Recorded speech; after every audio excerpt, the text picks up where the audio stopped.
everyone's Istin here. You join me at Team Sport Gosport for round 2 of the Grid Series Championship. We're currently third after round 1, which is in February, and we're looking to try and jump up a few spots with the result today. To give you a bit of background context, we're currently sat 10th in the A final after a poor qualifying session, and if you're looking at that in classes, we're sat around 4th out of 5 competing drivers, so need to get a move on during the 35-minute race to try and claw some points back. On to the race start here at Gosport. We're watching the lights. We've got 1, 2, 3, 4, 5 red lights. And we are racing at Team Sport Gosport. It's not the greatest launch off the line by us, but it's enough to stay safe from P11, and we're not close enough to make a move into turn 1 or 2. Can't get up the inside into 3, so now we're going to slot in behind, make sure we're close enough for possible move into turn 5, which we're going to go for up the inside into turn 5. Slotting in behind car 10 now, ready for this right-hander into the left of the hairpin. And we're going to get the run going up the ramp, but we just don't have the space. The door's shut in our face. We're going to have to go defensive into turn 10 now, and we cover it off nicely, and now we have to hunt down the rest of the pack. We're a few laps in now, everyone's settled down into the race, and we're right on the bumper of the car ahead. We've set up a move going up the up ramp, and we're going to move to the inside. We're going to go late on the brakes, up the inside, bit of wheel banging, but we've made the move stick, and we're now going to get our head down and chase the kart ahead and try and get ourselves back in this race. We're moving on to lap 11 now. We have managed to catch up the driver ahead, and now we're going to do the same thing we did a few laps before, and we're going to set the move up, ready for the ramp. We're going to drift across to the left hand side and send it up the inside late on the brakes, and we make the move stick. And now they're behind us, we can focus on getting upwards. We go through turn 1 and 2, and as we exit turn 2, we just about see the next group of cars. Now we've got to really knuckle down as we see him going through 4 and 5. We're right there with him. We now need to really knuckle down and catch up to that pack. Moving on to lap 42 now, we've managed to catch up and stick with the pack for about 10 laps now. And as we see, Nathan, the car ahead, goes for a late move, which doesn't really come off very well. This allows us to get the run on him, going around the outside for turn 1, which turns into the inside for turn 2. And as you can see, he's still with us going into turn 3, but he's on the outside. He's not going to hold that, and we make the move stick. Now me and him, we work together. I've given him the signal, tapping the back of my helmet just there. Now we need to work together and catch up and try and get any more positions together. We're on the start of lap 50 now. We're right on the back of P3, 4 and 5, and we have to go up the inside with Gino, and we go the long way round through turn 4 and have to give Gino a little bump through to make sure we both get through. And now we're in P5. Now all we need to do is catch back up to P3, who's created a bit of space, and I'm going to leave you to watch those few laps as me and Gino catch back up to P3.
As we've seen now, me and Gino have caught up to P3 and we're basically nose to bumper going through turn 10 as Gino once again goes for another switchback, which opens up a gap this time for me to throw into turn 2. Maybe not the cleanest move, but was necessary. And we make our way through turn 3 past Gino, and now it's our turn to try and catch up to Josh and also make the move for P3.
We're on lap 61 now, and I've been sat behind Josh for a few laps, and we're just analysing, and I noticed in that hairpin that we've just been through, he takes it a very wide line, which we'll be able to capitalise on by just letting the car run out wide in the entry to get ourselves alongside into the hairpin. So we're going to make sure we're as close as possible now going into that corner. So we're going to stick with Josh as much as we can. We're going to push, try and be on his bumper the whole way through.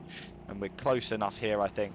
And we're going to lift off, no brakes, get to the left-hand side and force our way up the inside. He turns in, not expecting the move, and we manage to get up to P3. Now we're going to have to go defensive into turn 10 for once. And we've managed to hold it. We check over our shoulder, and we're all good. We're clear, and now we're just going to push away and try and hold that lead try and hold P3, sorry, for as long as we can and see if we can make it to the end of the race. We're on to the final lap now, and we're still in P3, and it is looking likely that we will remain there. But all we need to do is make sure we get a good run going up the bridge, and we haven't. Great. Nathan is on our outside, and we pull to the left to make sure we go defensive, and we park it on the apex to make sure no one can get the switch back. And we managed to cross the line in third after starting from 10th. Just want to say thank you very much for watching, and I hope you enjoyed the video. Don't forget to like and subscribe. See you guys next time. Goodbye.